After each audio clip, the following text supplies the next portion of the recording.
Welcome to the Human Capital Innovations Podcast, your go-to source for personal, professional, and organizational growth and development. We hope you tune in often for all things people management, organizational development and change, organizational leadership, and social impact related. Maximize your personal and organizational potential with Human Capital Innovations Podcast.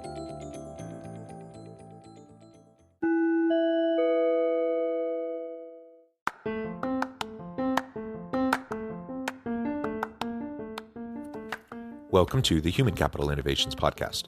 In this HCI podcast episode, I talk with Vicky Oliver about expecting widespread post-pandemic job hopping and what to do about it.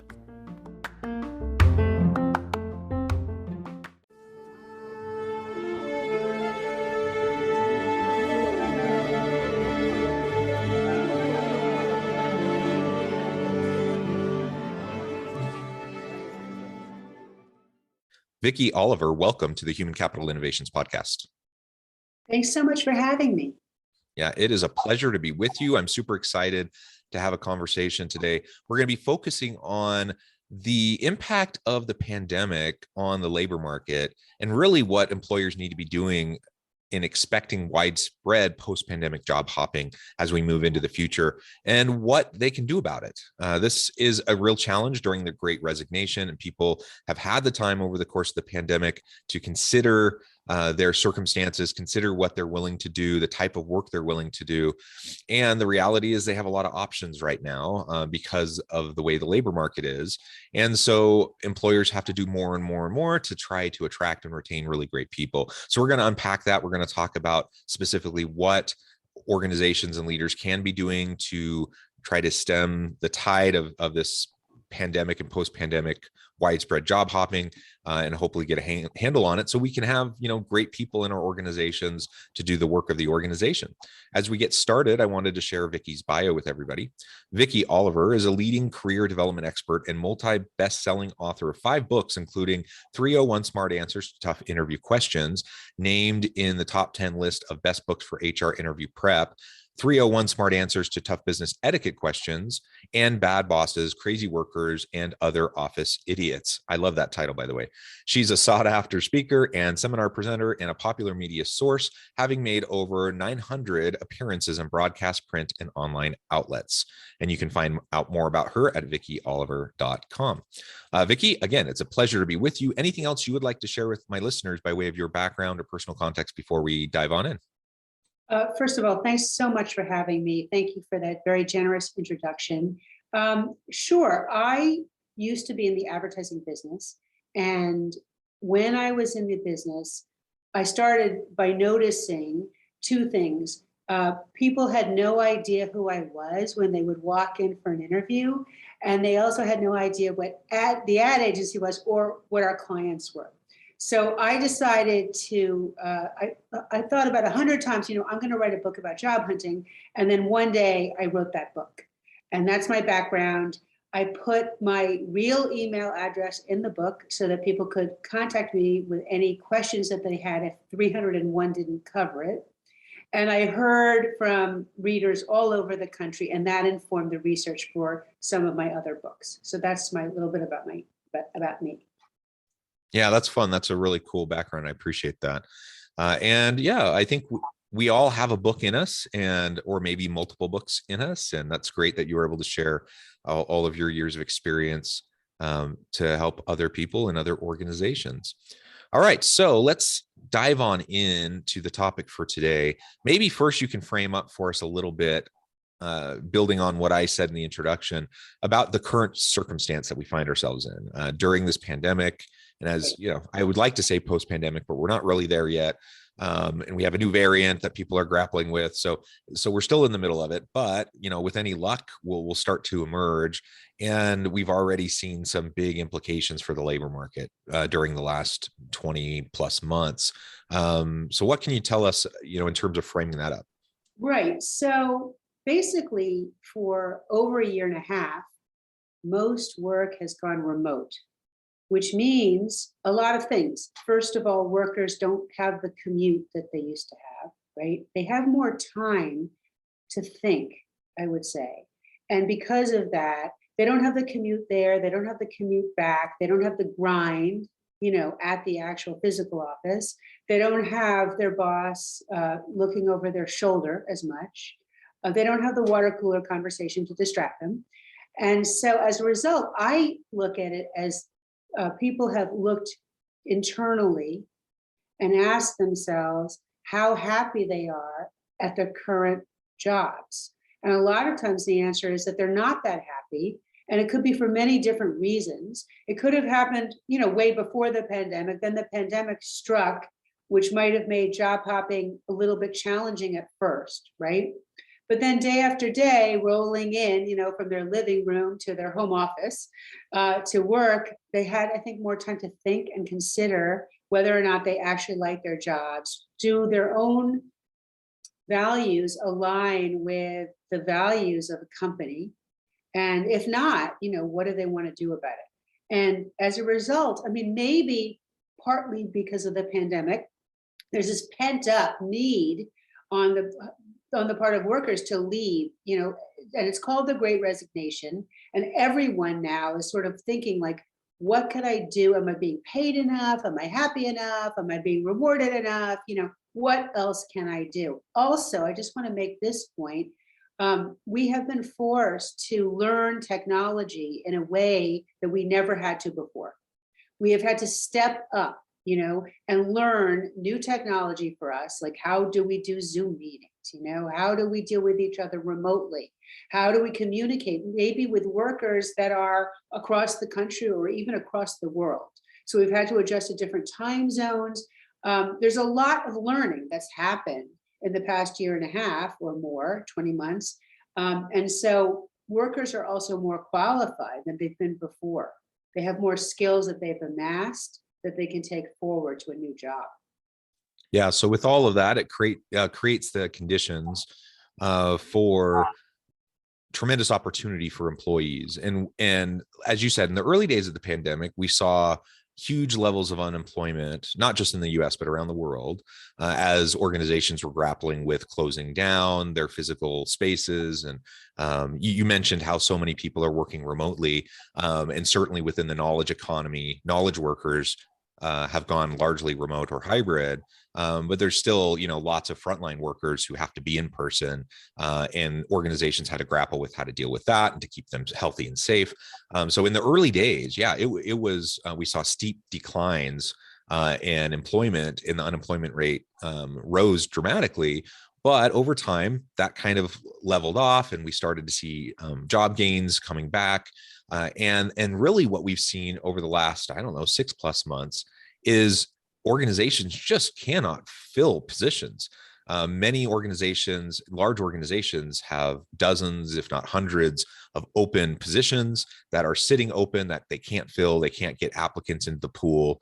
It's a challenge. And I know, for example, at my own university, we have just so many open positions that can't be filled. And so then what happens? People have to do the work of their colleagues, people who aren't there anymore. So now I'm doing my job plus another person's job, and dealing with the pandemic and everything around that. And so burnout goes up, and stress and anxiety and depression and all those sorts of things, all those challenges are increasing. Couple that with people taking the time to really consider, is this the right job for me? Does it align with my meaning and purpose and what I want for my career? And seeing the labor market pressures that are causing wages to rise. And you can look around and see other people getting really nice paying jobs at other places. I mean, it's this perfect storm now for organizations to have a lot of struggle in hiring, and for employees, for people to have tons of options. And when that happens, it's even more important, more than ever, that organizations and leaders within organizations spend a lot of time and energy, and be really thoughtful about how they're going to continue to attract and retain great people.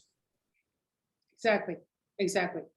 Yeah. Yeah. When you mentioned how you're doing two people's jobs, right? But probably chances are you're not getting twice the salary that you were getting before, right? I'm just guessing. So this is happening universally, and workers are departing in droves. So the question then is, what do we do about it? How do we respond to this? And how can leaders make their team, their organization, a really enticing place, even amidst these market pressures? And maybe you're in an organization where you can't, where you're really struggling to keep up with the wage race, and you're having a hard time, having the same level of salary or hourly wage that you see some of your competitors having. How do you compete with that? And how do you create an environment where people are going to want to come work with you? Right, right. I mean, so the first thing, it sounds obvious, but I still want to hit it hard. The first thing I would say is show appreciation to your workers who are there. Again, it sounds like a no-brainer, but I would say there are lots of different ways to do this. One thing is to say thank you. Another thing is to say thank you in person, if you can do that. If, let's say, it's all remote, but maybe you can take them out for a breakfast to thank them in person. Another way is just to give them recognition within the company. Let's say somebody has been working overtime, acknowledge that. Let's say a team has been huddling overtime and very successful. It's really, if you're their manager, it is your job to tell them how much you appreciate them, how much they mean to you, emails, pats on the backs, everything you can think of to acknowledge them. Because I think a big problem that workers have is that they don't feel very appreciated. And if Yeah. you are one of those bosses that can show appreciation, I think you are halfway ahead already. Yeah. And so many people feel like they're going above and beyond in their jobs, right? And then I don't know how it's been for you or, for listeners in your organizations. But the reality is everyone's dealing with this, from the lowest level employee all the way up through executives. And so I get it. And it's really easy for an executive or a middle manager or a team lead to think, I'm working my butt off too, and I'm not getting extra pats on the back. I'm not getting extra thank yous. Suck it up and do your job. I understand that's how people could approach it, but regardless of how the person you report to is treating you, you still owe it to your team and members of your team to show that level of gratitude and appreciation for the work they're doing, and acknowledging that they are going above and beyond. Maybe you are too, and maybe you're not being acknowledged, and that sucks. But if you want to keep good people on your team, it's up to you to share that with them and to really show genuine appreciation.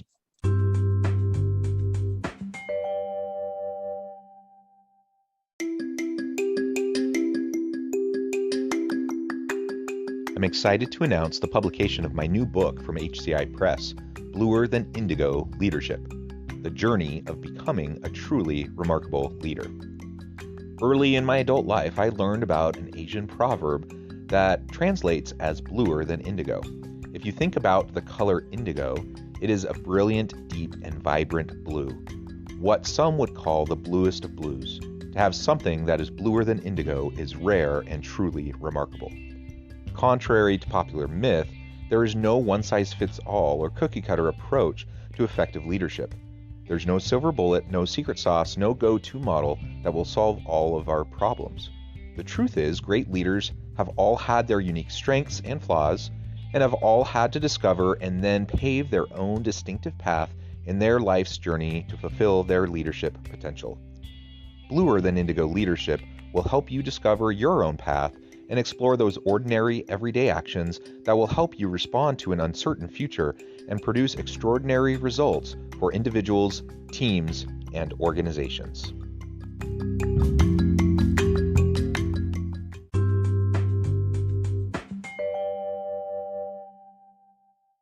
Yeah, and I mean, traditionally, there have been a lot of surveys that show that workers, they appreciate pats on the back, even as much as a raise, sometimes even more. So if you just keep that in mind, that not everything is monetary, and sometimes you can just go a long way by, employee of the week, win of the week, like this person, and putting it in writing, putting it in email, letting them know that you care. So that would be like the first number one thing that I would think of for doing. I mean, the second thing is that I would try to think hard about how to inject two things into the culture now. One of them I would say is a spirit of play, and another one I would say is a spirit of camaraderie. And both of these things are going to be more difficult in a remote environment or a hybrid environment. I mean, there is no question about it.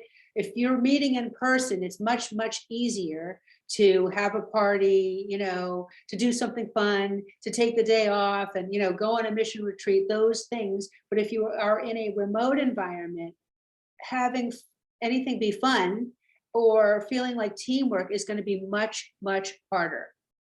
And I think, you need to brainstorm on it and use your imagination and ask the people who work for you, if you need to, what can we do, so that our meetings are more fun and more entertaining? Because to the extent that you can simulate play and make work fun, I think you will retain people more. Yeah, and fun, it can mean, lightheartedness and people just feeling comfortable enough to tell jokes and to just be vulnerable with each other. It can mean, having that ping pong table or the air hockey table that you take a break and go and have a little bit of fun. It can mean that, but largely what we mean when we say having fun at work and creating an environment of laughter and fun is about just having an environment where people feel like they're connecting with their meaning and their purpose, and where they're energized because of the work that they're doing. If you're in an environment where you get to try new things, where you get to experiment, and you feel safe enough to do that, where you're not going to, there's no punitive kind of environment around that, that becomes fun, especially when people are doing the work that they're already passionate about. And so just lean into that, leverage that, and you can unlock a lot of hidden potential within your people.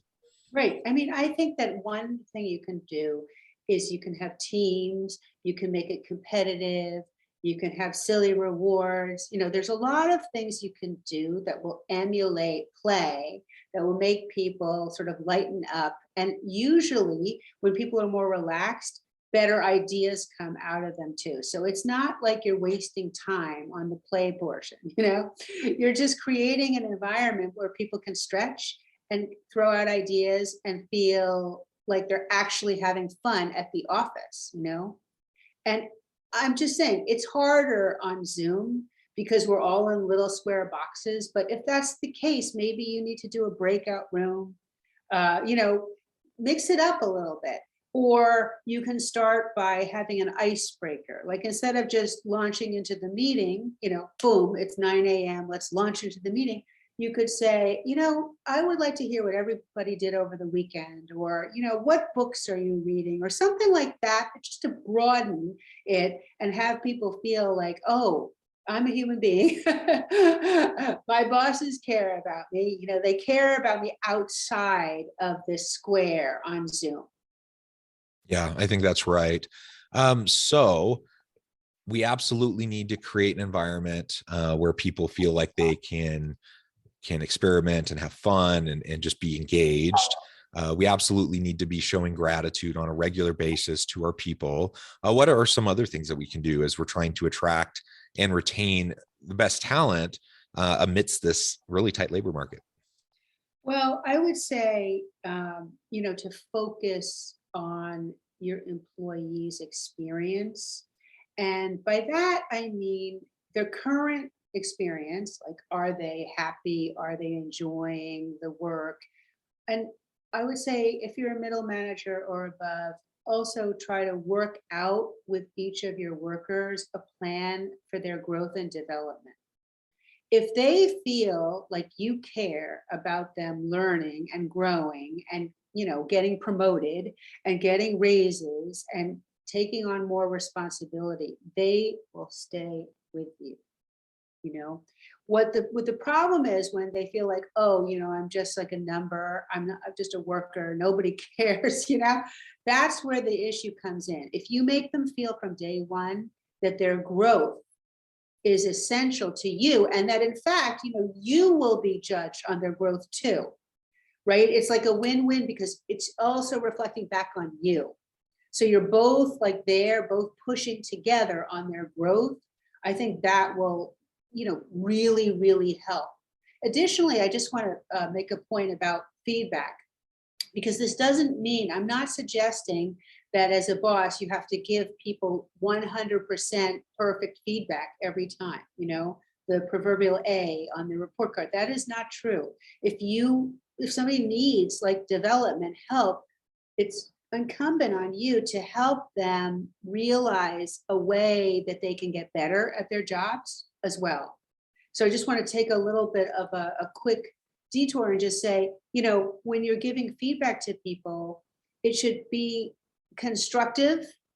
It should be like, I would start with what they're doing right first, and then I would frame it in a way that they're doing, well, but they can do it even better if X, Y, and Z, and that you, as their boss, are like a coach. If you think of yourself as a coach rather than just their supervisor, I think it puts you in the right frame of mind, because coaches are always looking for ways for their people to improve, but they're still like respected, they're still an authority figure. And I think if you say, I'm a coach and I'm going to coach my team, my people to success, and one-on-one, if you say to somebody, I am going to make you be the best you can be, and we're going to work on it together, I think that those things really help go a long way.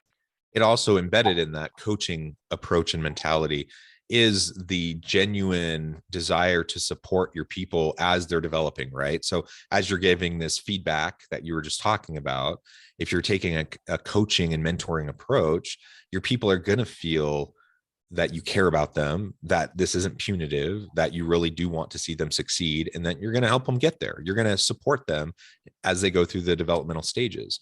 And when you can do that, I mean, that really can unlock a lot of potential with your people. And as you mentioned, the performance of our people reflects well on them, of course, because it's their job and they want to do well so they can progress either in the company or move to a different opportunity at some point. But your job as a leader, that's exactly what your job is, to unlock the potential of your people and to help them be successful and individually and collectively. So it absolutely makes you look better as a leader and will give you a chance to also advance in your career. So it really is a win-win. It's so interesting to me when I hear leaders talk about not being willing to invest in their people because they feel like it's a waste of time.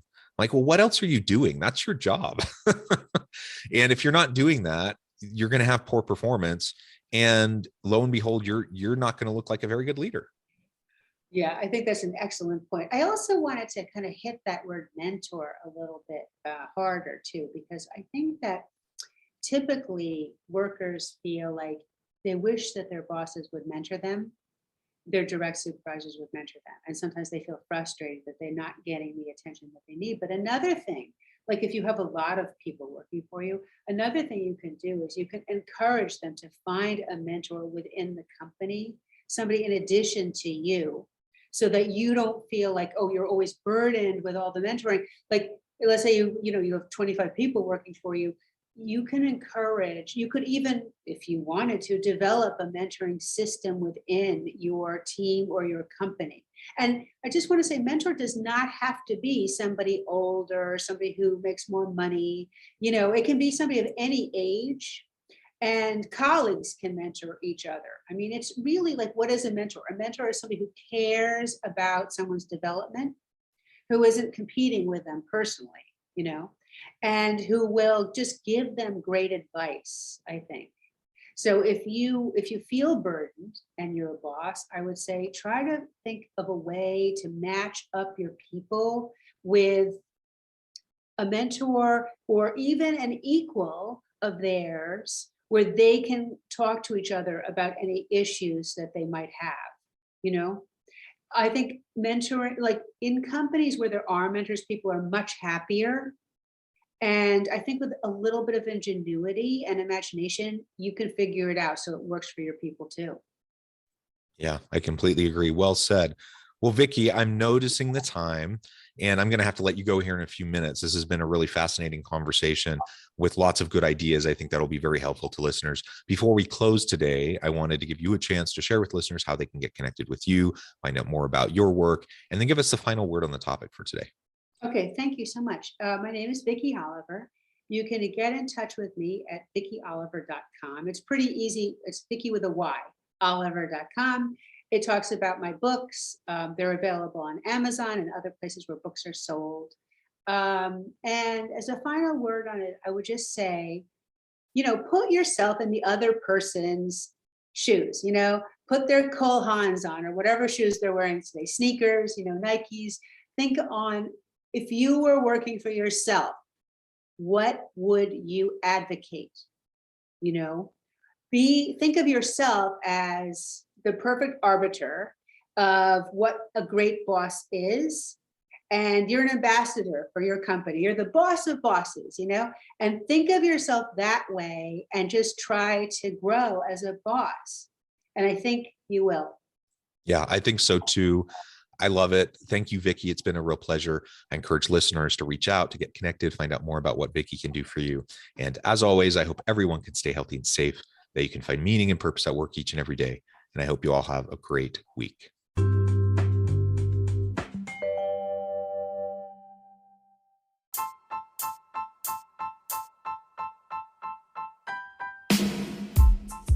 The alchemy of truly remarkable leadership. Ordinary, everyday actions that produce extraordinary results. Consider how the nature of work has shifted over the past 50 years. With increased globalization, rapid technological advancement, and the shift in economic composition, the average job of today looks very different than the average job of 50 years ago. What will the jobs and organizations of tomorrow look like? Moreover, what does this all mean for organizational leaders? What are the core competencies and capabilities of organizations and their leadership that are prepared for continued disruption and geopolitical and socioeconomic shifts? Regardless of what the future holds, increasingly, leaders need to be socially minded, data-driven, decisive, champions of talent, and disruptors of the traditional notions of leadership, teams, organizations, and work. The alchemy of truly remarkable leadership will help you to explore your own leadership competencies and capabilities and consider ways to apply and implement them into your workplace and personal life.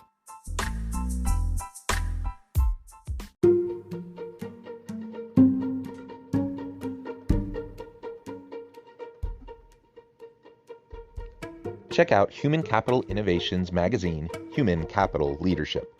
Human Capital Leadership is a free, interactive e-magazine with the mission to help individuals, leaders, and organizations find innovative approaches to maximize their human capital potential. We publish issues quarterly in August, November, February, and May. Take a look at the latest issue and let us know what you think.